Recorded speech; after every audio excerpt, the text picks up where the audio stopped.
Imagine a life in constant pain. For 12-year-old Bailey Turner, that's his reality. He's had juvenile arthritis since he was 6 months old. We're about to meet him and his mum. But first, let's take a look at some of his story.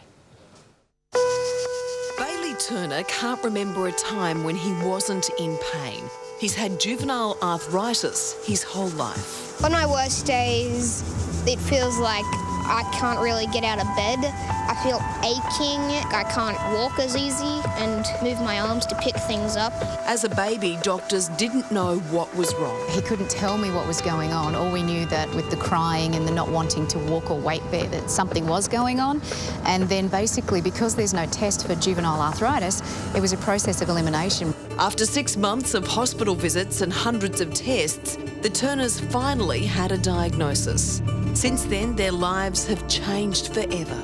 Put my career on hold, learn all the medical lingo, learn how to administer medications, keep a diary of all the symptoms so that we were able to speak with the doctors and let them know from time to time what was going on, and basically just still then try to keep the family unit together and have a life in amongst all the medical appointments. After all other treatments failed, Bailey is now part of an international clinical trial for the next 7 years.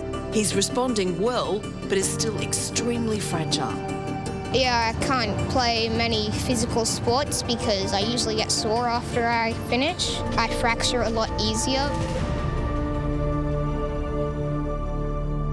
Chronic pain affects 8 million Australians just like Bailey. He and his mum Jo join us now here in the studio. Thank you for joining us on Studio 10.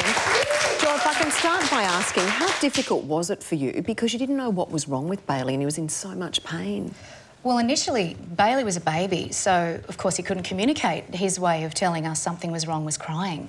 And it was up to us as his parents to interpret whether it was a hungry cry, a dirty nappy cry, or I'm in pain and I need something done cry, which is what it eventuated as.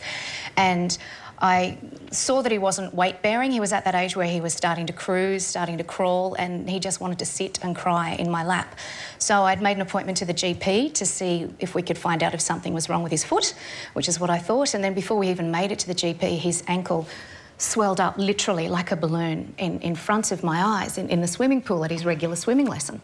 So it was off to emergency at John Hunter Children's Hospital, and it was 2 weeks of being poked and prodded and blood tests. He had every kind of imaging under the sun. I had literally found out the day before that I was pregnant with my daughter Violet, so for much of the imaging I wasn't even allowed to be there to hold him. And it was a process of elimination because there's no test for juvenile arthritis. So basically they had to rule out cancer, leukemia, staph, strep, meningococcal, all these nasty things they were throwing around. And as a parent, you're just like freaking because you're saying, what is wrong with my child? I know something is wrong. But it was a case of finding out when he was finally diagnosed? Well, after his initial hospital admission, it was a good 6 months before we were able to get into a paediatric rheumatologist, because at the time there was only one in the state, Dr. Ch10, who's been Bailey's doctor ever since.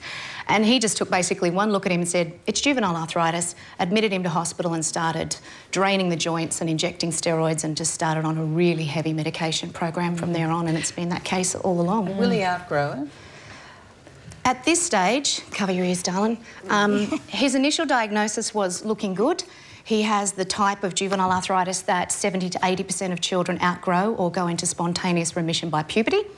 But because Bailey's arthritis has now spread from head to foot, and it's become a more extended form of the disease, now the prognosis is looking that it's going to be lifelong. Well, Bailey, I've got some good news. My daughter was diagnosed with a rare form of juvenile arthritis when she was a little girl, and she's beaten it. We did everything they said, so that might be your outcome as well. Yeah. I'm going to keep my fingers crossed. Yeah, I hope so. Me too. Because how do you go each day? Because it must be really painful, is it? Yeah, it's mainly... I get most of the pain on cold days because it swells up my joints and freezes them, so it really hurts. And otherwise, I usually are okay because the medications I take. How do you deal with the pain? Because I think, you know, looking at you, I wouldn't think that you're in, that you're in pain. Are you in pain at the moment? Not right now, no. But when I am, I usually distract myself by playing games or something. What kind of games do you like? Video games. Minecraft? You're a bit of a... of course. And also, you're pretty close to your sister Violet, aren't you? Kind of. Violet's here. I've met Violet. Yeah. Don't say anything that's going to get you to strife afterwards. Yes. Because, Joe, it must be something that, as a family, it's brought you closer, but it brings us challenges, doesn't it? How do you manage as a family? Well, for us, because Bailey's had this since he was an infant and because Violet has been involved in this process since she was in utero, this is our normal. We've been managing this for 12 years and it's only when you stop and think and find yourself sitting in a TV studio talking about it that you go, yeah, this isn't what everybody else does, and it's only when you go to hospital for more blood tests or I have to get out the medication because I give Bailey 2 injections every week at home, and it's only when I have to remind him to do his stretches or when he wakes up one morning and go, Mummy, I can't move my neck, that you stop and pause and go, this isn't normal. This is our normal, but it's not the normal. Well, he looks pretty good on it. I whatever it agree. is. The medication's working. That's the trick. You find the right combination of medication and you can give these kids as decent a childhood as possible, which is the aim. Joe and Bailey, thank you so much for joining us this morning on Studio 10 and sharing your story. And Bailey, all the best. And good luck with Minecraft. Yeah. After the break here on Studio 10, just exactly what is chronic pain and what can you do to make sure you don't get it? Expert advice coming up next.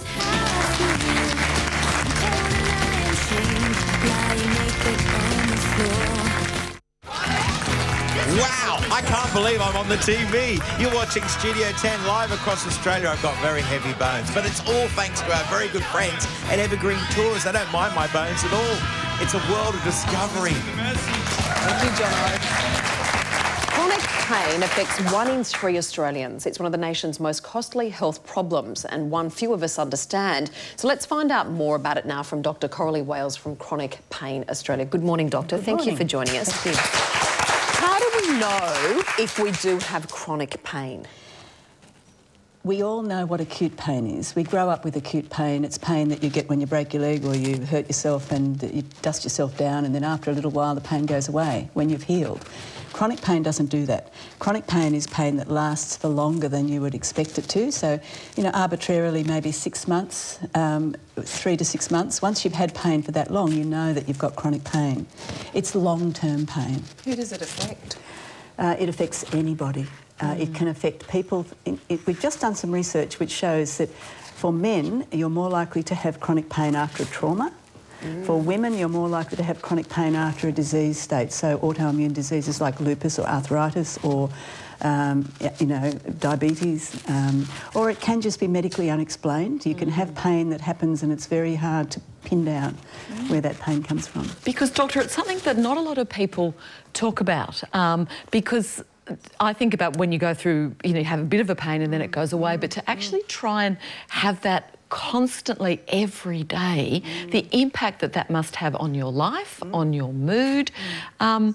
How can people deal with it or work through it or get better? Look, it's a really complex phenomenon, and I think it's important when you talk to people in pain that have had pain for a long time, what they'll often say is that reflecting back, it's a journey.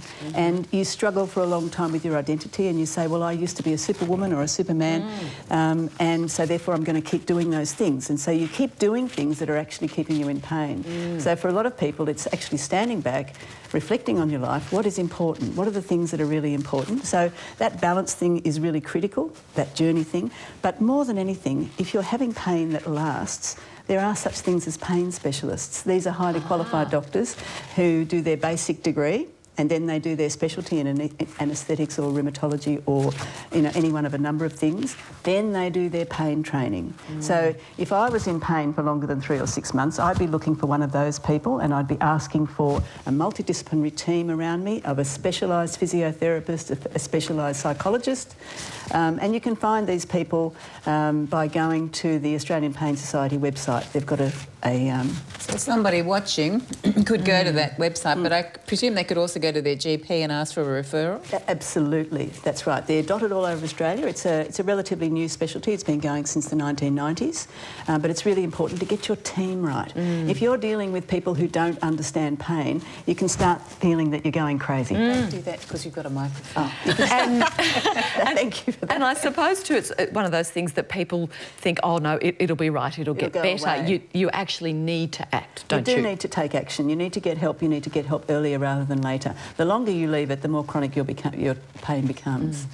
It's especially true after surgery. If you're going to go into hospital for a replacement or something like that, it's important to have that conversation before the surgery, because what we know is that chronic pain can be a result of not getting treated for pain after surgery. So get your pain management specialist in before the surgery, learn as much as you can about what's going to happen, and get medicated for pain. Don't be frightened of taking painkillers. They're the Rolls Royce for us when we're in pain. We don't want to take them forever, but at the right times, they're highly appropriate. Good advice. Doctor, thank you so much for joining us, and I'm glad we're having the conversation on this very important topic. You're welcome. And if you'd like any more information, you can go to nationalpainweek.org.au.